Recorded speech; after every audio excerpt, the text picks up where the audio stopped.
proposta do Zenit por Rayan. O clube russo fez uma proposta de 31 milhões de euros e o Cruz Maltino pediu 50 milhões para negociar o atacante.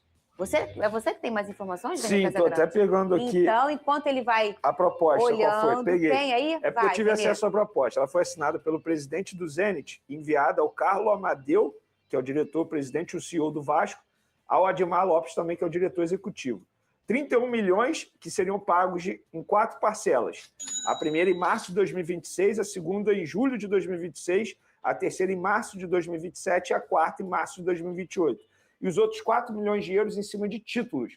Ou seja, se o Zenit conquistasse o título da Copa da Rússia, o Vasco ganharia um valor. Se conquistasse o título do Campeonato Russo, o Vasco ganharia um valor e o limite de 4 milhões de euros. Ou seja, totalizando 35 milhões de euros, e o Vasco recusou. Mas tem um detalhe que pouca gente sabe.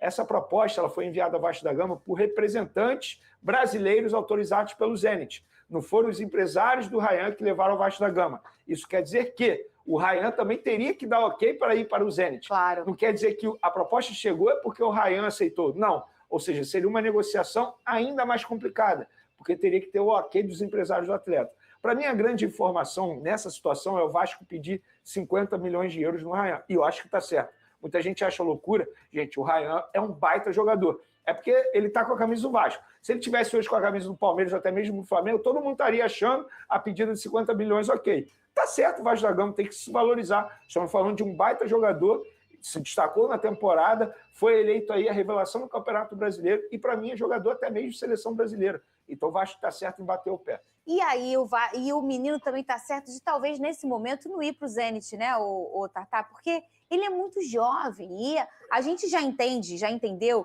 que a visibilidade aqui para você, por exemplo, ser convocado aqui no Brasil tá ótima. O Vasco é um time poderosíssimo, é um time gigante. E aí você joga bem no Vasco, se estiver bem, como é o caso do Rayan, e ele tiver que ser convocado, ele vai ser convocado. Então, por uma questão de visibilidade, eu acho que tá tudo certo, né? A gente tem o olhar todo aqui voltado para o nosso futebol brasileiro. E aí, seria uma boa o menino ir para o Zenit agora? Eu, particularmente, se eu pudesse dar um conselho para o Zenit, não. Porque eu acho, como bem disse o nosso amigo Venê, é um jogador que tem totais condições de ir até mesmo para um outro futebol, para um outro mercado, onde vai encontrar talvez mais facilidade, mais visibilidade. E ele continuando aqui, com toda certeza, o Pedrinho, que está lá, Felipe, né, são grandes nomes do futebol, deve estar conversando bastante com ele. E ele continuando, isso para o Vasco também vai ser muito bom, porque acho que a venda, já que estamos falando do Vasco, que vem numa reconstrução, em um outro momento, ela vai acontecer em algum momento. Sim. Mas é um ativo do clube, né, onde o Vasco criou esse menino, né, com DNA vascaíno, e hoje ele está aí se destacando. Então, a pedida de 50 milhões está mais que certa, tem que valorizar o seu produto, mas eu acredito que, em outros termos, se algum clube, né, alinhado também com o atleta, que seja um futebol italiano, um futebol espanhol, chegar com seus 30 milhões, eu acho que eles conseguem levar o... Fernandinho, tem um detalhe também na negociação do Rayan com o Vasco, porque o valor que o Vasco vai receber não é 100%, tá? Então depende muito do valor da venda, é entre 60% e 70%. Pode chegar a 70% dos direitos econômicos para o Vasco da Gama se chegar a um determinado valor. É por isso que o Vasco pede extremamente alto. Para isso, para ele receber e ter mais direito nessa futura venda. Não é porque só pensa que o jogador tem potencial, não é isso. Também está pensando em você. O Vasco da Gama está certo. Tem que receber o máximo de valor possível numa negociação, caso venda o Rayan. E aí tem que pensar, e o Pedrosa trouxe até essa informação, que o staff do jogador também, o pai dele, né, que é um cara vascaíno, a família toda vascaína, você falou, o Vasco forjou esse garoto, né, ele tem o DNA vascaíno, e ele tá pensando num plano de carreira para ele, e obviamente o Pedrinho, que é um cara muito cuidadoso, o Felipe também, pensam não só na questão financeira para o Vasco, obviamente ela é importante, mas ela vai acontecer, como o Tatá falou, ele é poderoso, o menino vai valer e ele vai ser vendido. Mas que seja uma coisa boa para o menino, né? Que seja um pensamento para o plano de carreira dele. Que eu acho que esse, talvez, Tatá, você não acha que esse é o momento mais importante para esse jogador, na escolha dele? Uma escolha errada agora pode pôr tudo a perder numa projeção de 10 anos para ele. Você concorda comigo? É isso. Agora é o momento que ele precisa realmente pensar, conversar, ver, rever, porque esse próximo passo que ele vai dar é de suma importância, porque muitas das vezes você não dá a sorte, às vezes no momento era o que tinha de melhor, mas você chega lá, não é utilizado, aí bate, volta, e aí já tem que fazer todo esse processo novamente. Então que ele tenha uma boa sorte, né, nessa escolha que irá fazer. E a gente sabe que, por muitos desesperos financeiros, em vários momentos da nossa história do futebol carioca aqui, é o que o famoso tem o pires na mão, né? Você precisa do dinheiro, e aí às vezes você vende um menino para qualquer lugar porque você precisa daquele dinheiro de forma imediata. Ou você acaba vendendo mais barato, porque você está desesperado, ou às vezes para um lugar que para o menino não é tão positivo. Então é importante saber que o Pedrinho está preocupado com isso, que a família do menino também, que está um pensamento de um projeto e um plano de carreira para o Ryan, porque ele merece. E o Vasco terminou a temporada com quase 100 gols sofridos. Com derrota para o Corinthians, o clube chegou a 94 gols sofridos na temporada. O time teve a rede vazada em 52 das 71 partidas disputadas em 25. A última vez que o time sofreu tantos gols foi na temporada de 21, quando disputou a Série B do Brasileirão e não conseguiu subir, que foi uma temporada tenebrosa para o Vasco. Agora, o Pedrosa falou em vários momentos aqui nesse programa, o Vasco precisa fazer 4 gols para ganhar, mas aí ele sofre 3. É isso. E o Vasco tinha essa questão de fazer muitos gols, inclusive tinha um dos melhores saldos de gols aí, gols pró, né? Melhores ataques no Campeonato Brasileiro, mas sofria muito gol, Vene Casagrande. Isso justifica o porquê da quantidade de derrota também, né? Foram 19 derrotas no Campeonato Brasileiro, ou seja, um turno inteiro com o Vasco perdendo. E esse foi o grande problema do Fernando Diniz. Ele não conseguiu encontrar um equilíbrio. Inclusive, quando ele encontrou o equilíbrio, ele teve sucesso, ele teve aquela quantidade de vitórias consecutivas.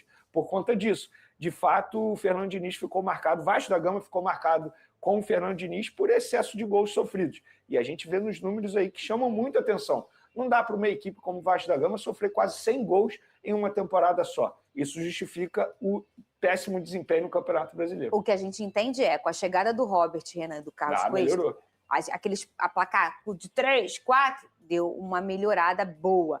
O Fluminense vai se reapresentar no dia 2 de janeiro com os jovens da categoria de base.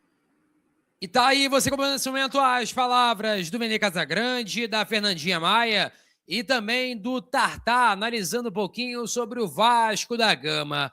Agora, uma notícia muito importante que foi passada pela galera da ESPN, ali, do André Hernan, que é a seguinte, vamos ler para vocês, ó. Vasco e São Paulo sondaram a situação do atacante Breno Lopes. O São Paulo não irá fazer oferta porque entendeu que os valores são considerados altos. O Fortaleza vai negociar o atacante nessa janela. Essa informação sobre Breno Lopes, que já foi especulado anteriormente na equipe do Vasco da Gama, jogador que na reta final do Brasileiro, mesmo ali com o rebaixamento do Fortaleza, ele foi um cara fundamental, foi um cara importante, ele atuando de ponta esquerda, posição que hoje reveza bastante entre Nuno Moreira e o colombiano Andrés Gomes. Mas o Vasco precisa buscar peças de reposição. Assim, vamos lá, Breno Lopes ou David, por exemplo. Eu acho que o Breno Lopes hoje está bem na frente do David, que voltou muito mal da sua lesão. Ele fez um gol quando voltou da lesão, depois disso não fez mais nada. Então, eu acho que na comparação do que tem no elenco do Vasco, o Breno Lopes é melhor um pouquinho. Né? Lógico, não acho melhor do que o Andrés Gomes, não acho melhor do que o Nuno Moreira, mas do que David, do que Garré, esses jogadores assim, eu considero que é melhor assim. Será que é uma boa assim, buscar o Breno Lopes? Ou o ideal seria ir na Europa? Ou o ideal seria mapear o mercado sul-americano? Tem um cara chamado José Enamorado, né? Que, se não me engano, esse jogador está, se não me falha a memória, no Júnior Barranquilla. Para mim, melhor do que o Breno Lopes. E vem jogando muita bola. Mas aí que tá, o Vasco não tem essa capacidade financeira de buscar jogadores que possam render. Então, fica aquela dúvida. Será que o Vasco da Gama vai buscar o Breno Lopes? Ou será que vai numa peça ali que se considere mais barata, né?